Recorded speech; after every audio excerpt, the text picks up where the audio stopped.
Hey everybody, movie retrospective time. Doing some M. Night Shyamalan twist ending action. That's what we're talking about today. Yeah, this guy here, man. You know the deal. You don't know what to expect with a dude because he's kind of extreme. You're either gonna like his shit or you're not. And I really loved his superhero movies. I liked a couple of his horror movies. And I liked this one. It was pretty good. I liked it. I thought it was better than Signs. Honestly, yeah. I mean, I know that maybe that's... Is that an unpopular opinion? Because I kind of feel like Signs is pretty well regarded, maybe more than this one. But honestly, I think this movie is more enjoyable to watch than Signs. I don't know why. It's like, I guess because I'm not like a big alien, movies about aliens. I'm not really... perfect. It's got some weaknesses. I mean... like all of his movies do.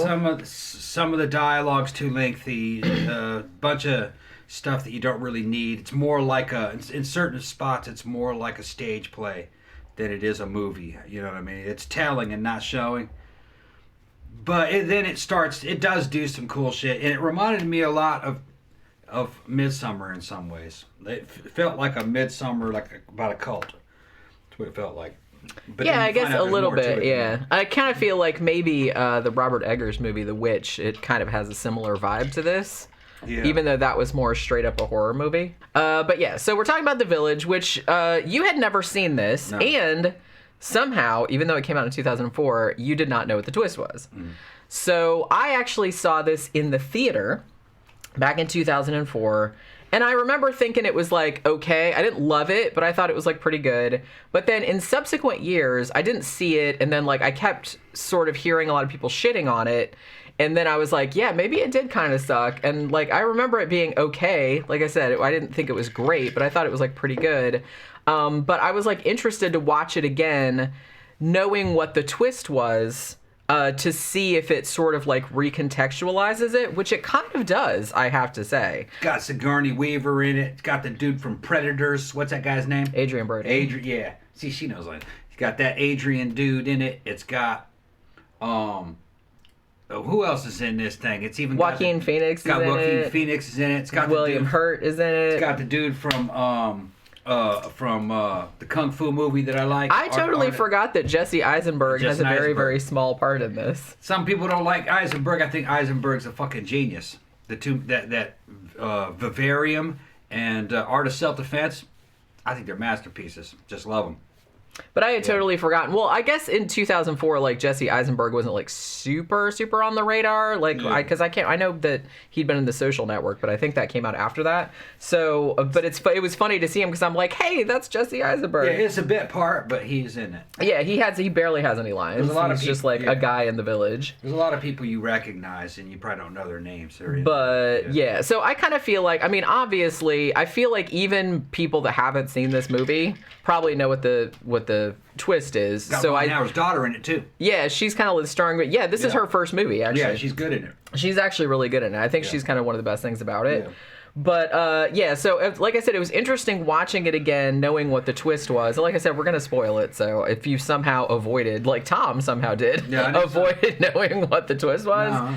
The thing about this that I think I kind of was more into this time is that the problem, I think, with the twist is that if you think about it in real life terms, it's not super plausible. No. I mean, the way that it's... And there's, a lot of plot holes and stuff, but I kind of feel like maybe this is just an excuse. I don't know. And I kind of feel like this is maybe something that M. Night says a lot about his own stuff.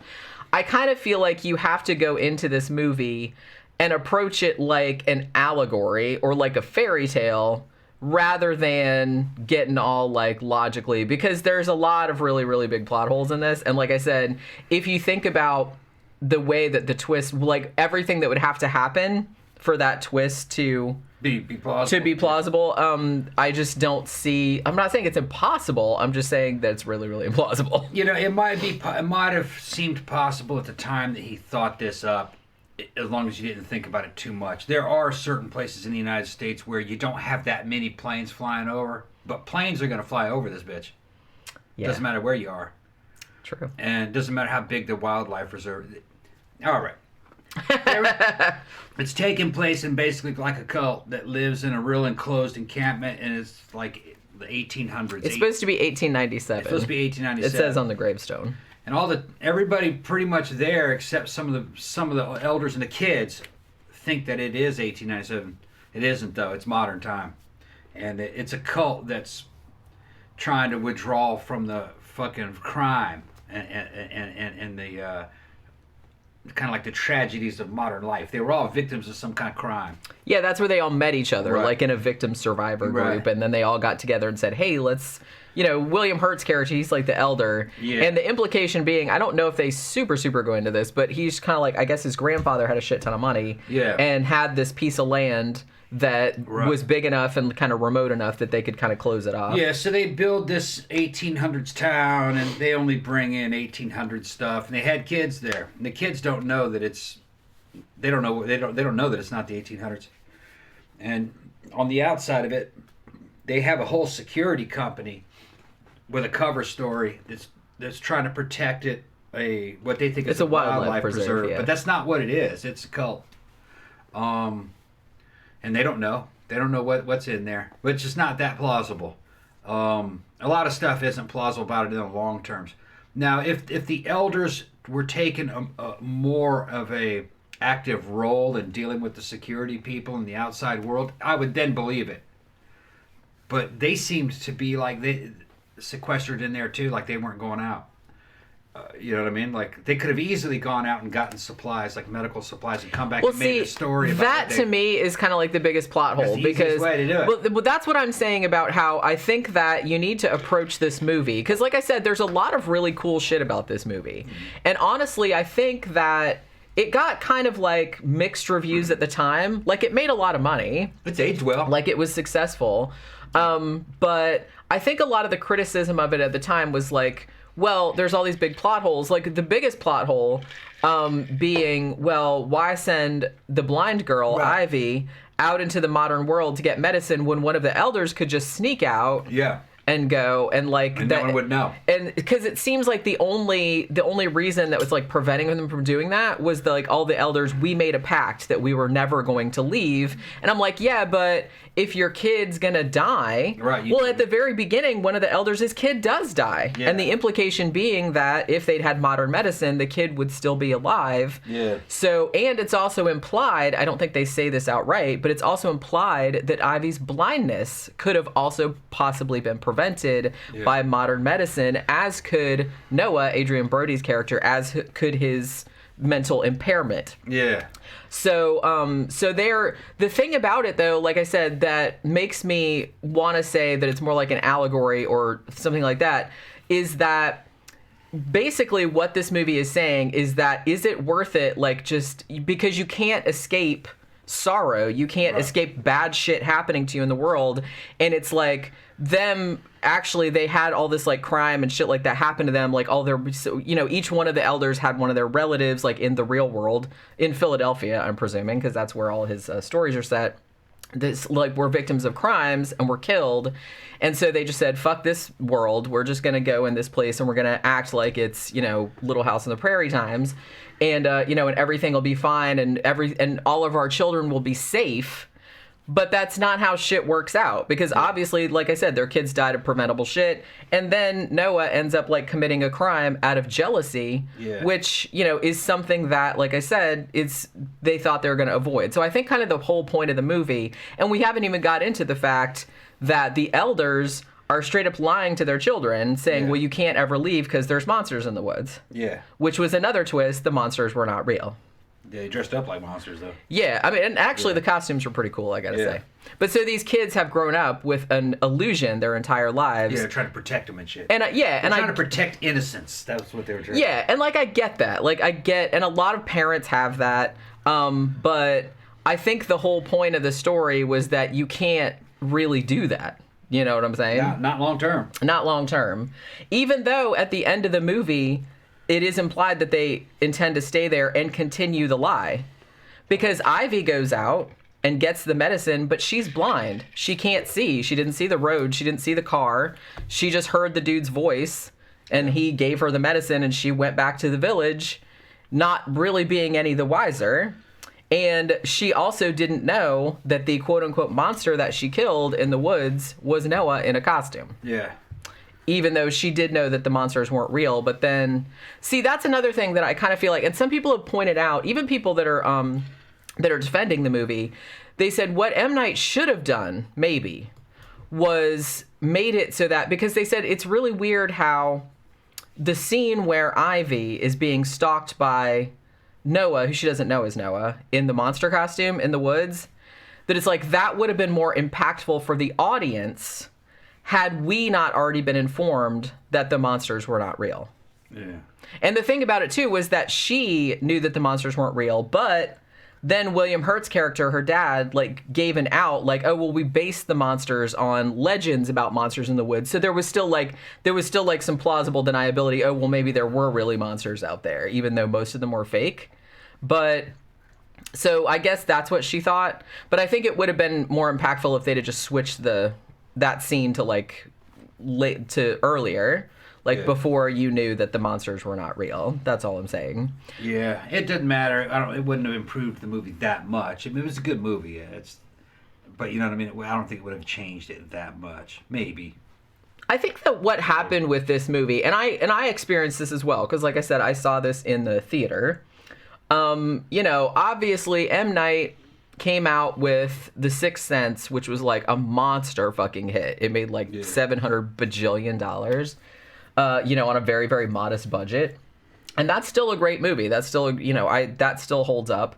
And then, like, he made, Signs and Unbreakable, which didn't make quite as much money, but were still, like, pretty critically, an audience successful with audiences. There was a whole Unbreakable trilogy there. Yeah, I know, but I'm talking about prior to this movie coming out. Okay, yeah. So I kind of feel like up until that point, even though he made The Sixth Sense and that was amazing, and then the other movies, people are like, well, it's not quite as good as The Sixth Sense, but it's still pretty awesome.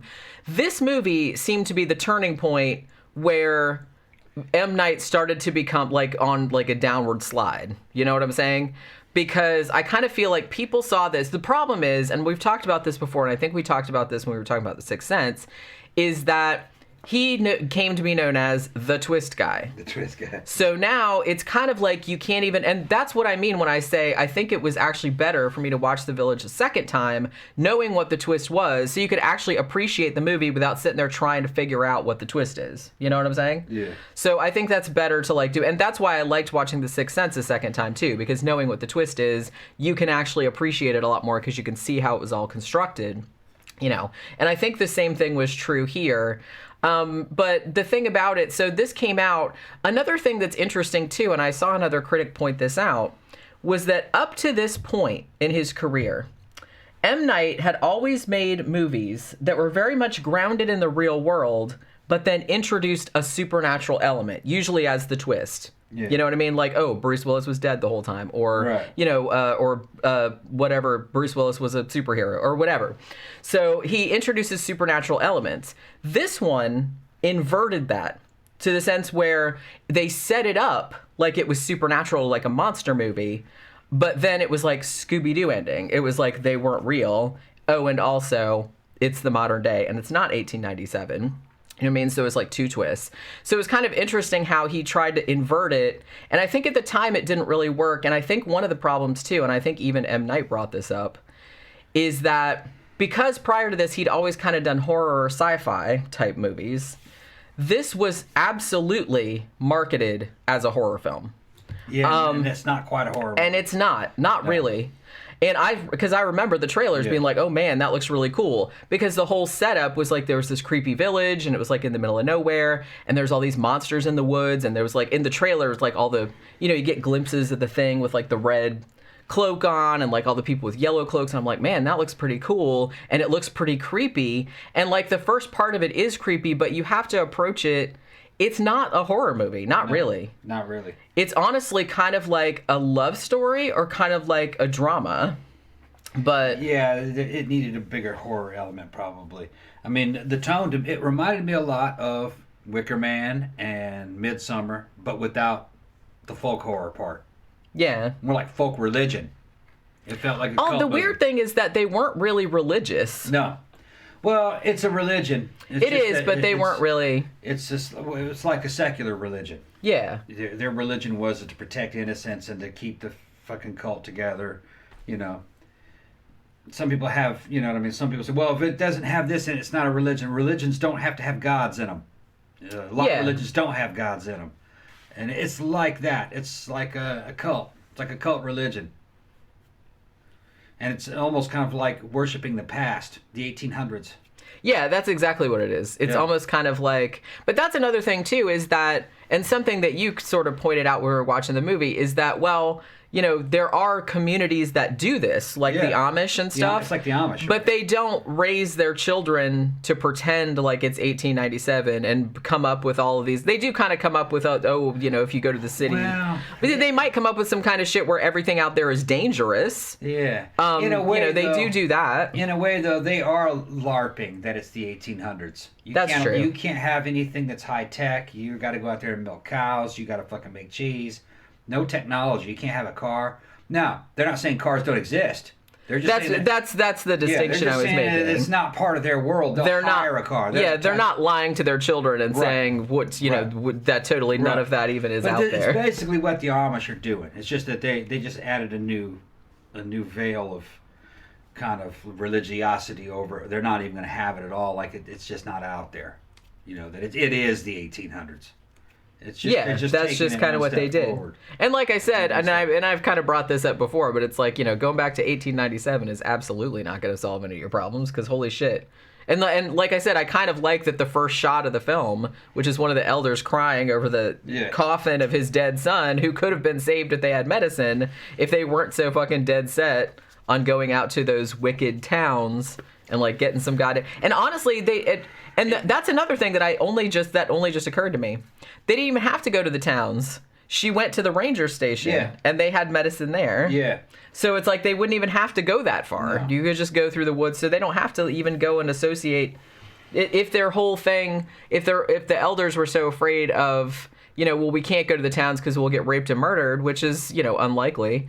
But you wouldn't even have to go that far. You just had to go to the ranger station and get medicine. That's all you had to do. Why 1890s? The 1890s was not a peaceful time. You know I mean, I guess that was just like an arbitrary kind of thing. Well, and some people have pointed out too, and like I said, you could find logical inconsistencies all day long. It's like if the kids that grew up there didn't know any better, why would you have to talk like that? Right. But the thing about it, and I think one of the main criticisms is that M. Night does things for the sake of the audience that in the movie world, the characters would not do. Right.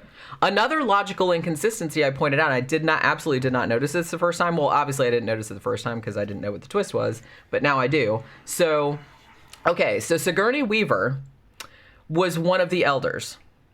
Absolutely. She had the black box in her house that had all the stuff, and she said that her husband, because she was a widow, right? Her husband got robbed and like mugged and killed and left in the East River. So she was one of the elders. So you would think, I mean, if she's one of the elders, then she met them in the grief group. So she would know about the fake monsters, right? Yeah. You would imagine. Yeah. But there's one scene between her and William Hurt where, like, after all the animals turned up skinned, and she says, you know, and the red marks are on the doors. She says, those red marks, that's too high up for a coyote. Yeah. Why are those two saying that to each other? Because presumably they both know that the monsters are fake. It's just they're putting on a show for the kids. Yeah, but nobody else was there. Oh, I don't know. It was the two. Yeah, that's what I mean. So I think that's what a lot of people kind of take issue with M. Night's movies, is that he does things for the benefit of the audience. Yeah. That in the movie, if that movie was a real world, that wouldn't happen. Like, that conversation wouldn't have occurred. I understand. You're being logical and reasonable. Yeah. No, I'm just saying. It's art. And that's what he's doing. No, that's what I'm arguing. Yeah. I'm just saying that if you come at it from that point of view, you can find all kind of shit wrong with it. But honestly, watching it, you know, even though from a realistic, logical point of view, it doesn't really make a lot of sense, but as a sort of allegory about innocence and about trading in, it's kind of like a meditation on like fear and sort of like what are you willing to trade away for quote unquote security, even though you will never achieve it. I like the movie. Yeah, I do as well. My problem with it is that it was a good movie, but it would have made a much better Twilight Zone episode. Yes, many people have made the Twilight Zone. Really? It is a very Twilight Zone-y. Yeah, because it's contrived, it but like I said, needs to be shorter and smaller. Yeah. If not, when it's at this length, it has to be filled out with a lot more stuff in it. Yeah. It was getting kind of, the reveals were getting kind of slow. Like it's going, what's the next step now? You know what I mean? You might have 10 minutes of damn dialogue happening, and you're being fooled to believe in a world that isn't real. I'm already calling bullshit on the 1890s thing, and it takes forever for the fucking twist to be revealed, and it's there. Yeah, and like I said, I think that's why a lot of his movies suffer, and I think this was, even though this one got mixed reviews, like it got good reviews at the time, but some people were, like I said, pointing out logical inconsistencies. And I think it suffered too because people were expecting it to be a horror film because that's how they marketed it. And it's not really a horror film. It's more like a creepy drama love story type of thing with some kind of creepy horror-y elements, but not really. Because it's all fake. I give it a B-. Now, you cut 20 minutes out of it, maybe 30 minutes, it'd probably go up to an A.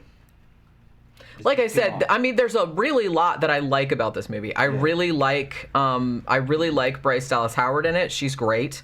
Joaquin Phoenix, he's great in everything. So all the acting is good. The visuals are beautiful. The movie looks spectacular, and I really, really like all of the color coding. Like I like all the red being like the danger color, which is funny because this came out in 2004. So a lot of people kind of conflated it with, the amber or the yellow being like the safe color and then the red being the danger color, like those, Iraq War color coded kind of things, which you could see it like that. Because like I said, this is a very much, it's almost kind of like you could say it's like an allegory for like security theater.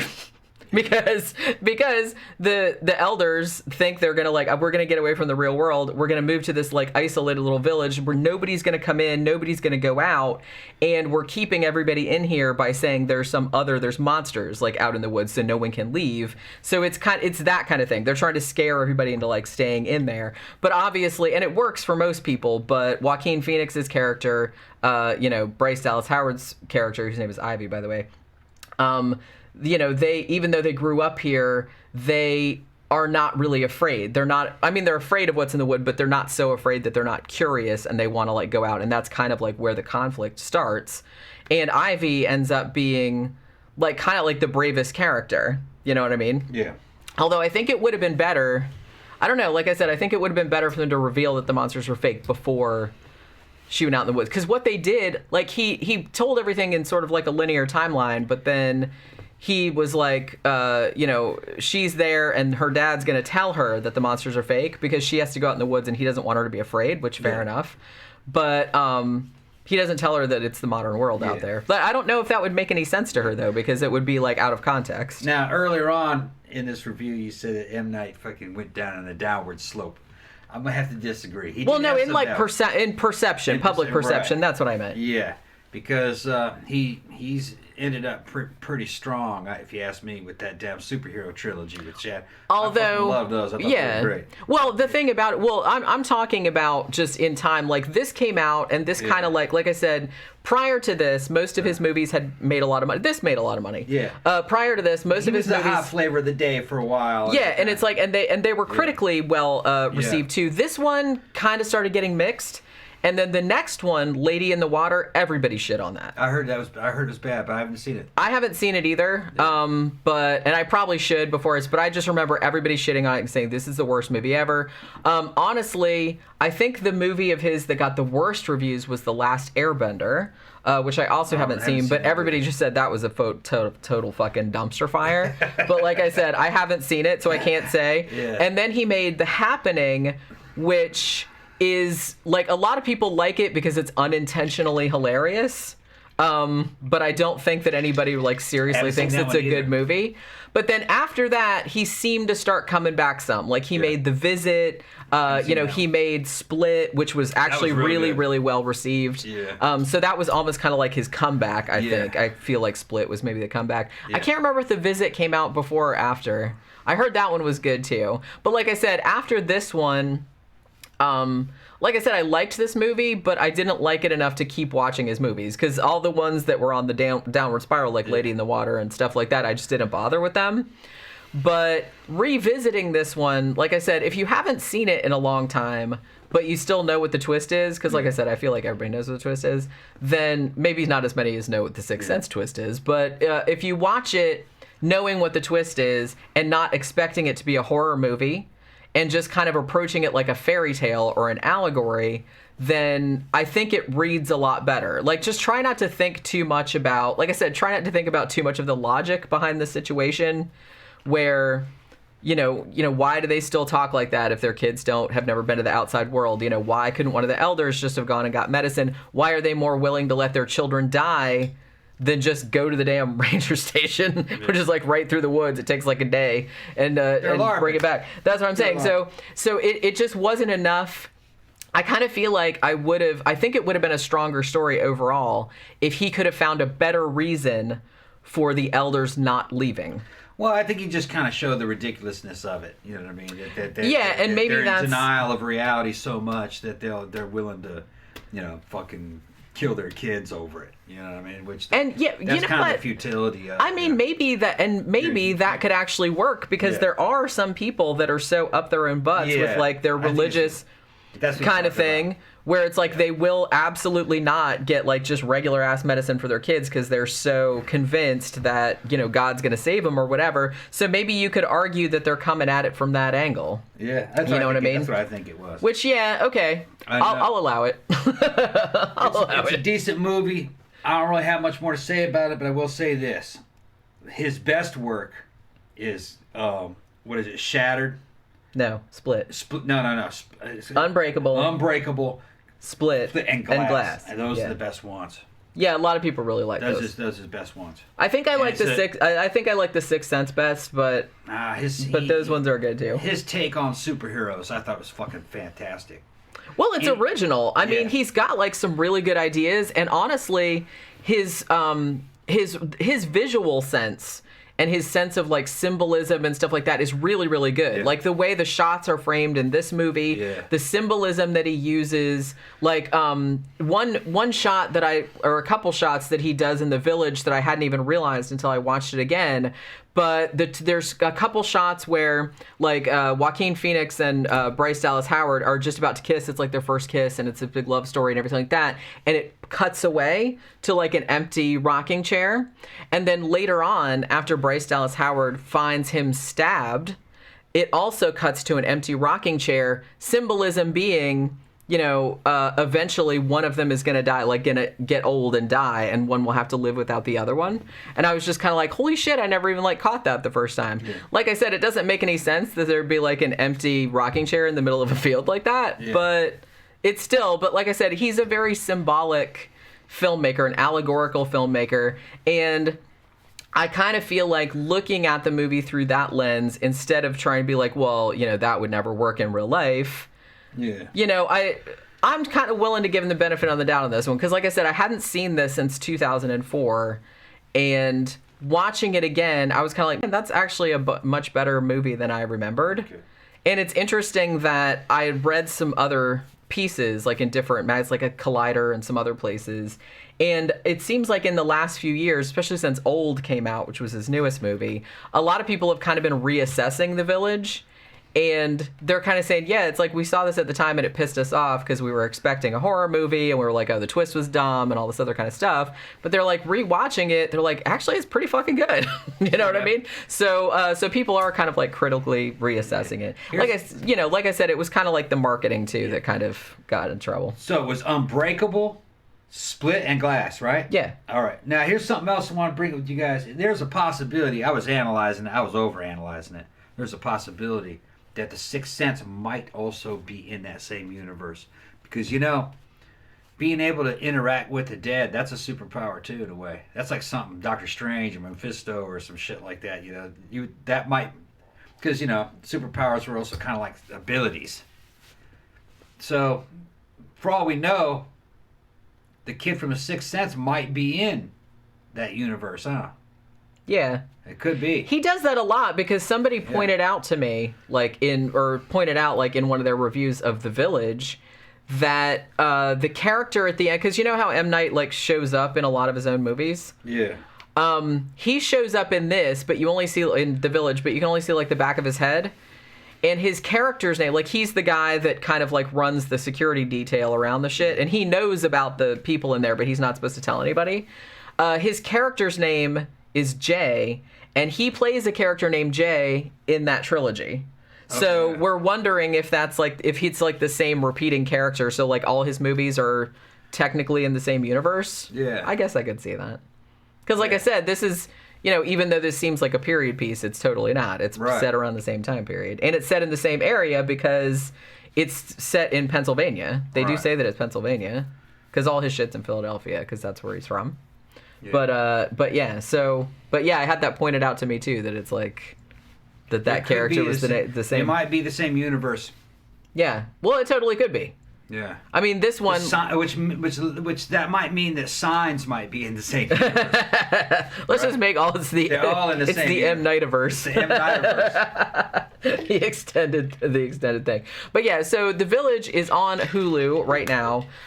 If you haven't seen it, then sorry, we just spoiled pretty much the whole movie for you. But like I said, I kind of feel like it's just maybe not as widespread as The Sixth Sense, because I feel like even everyone's grandma that didn't even see The Sixth Sense knows what the fucking twist of that is.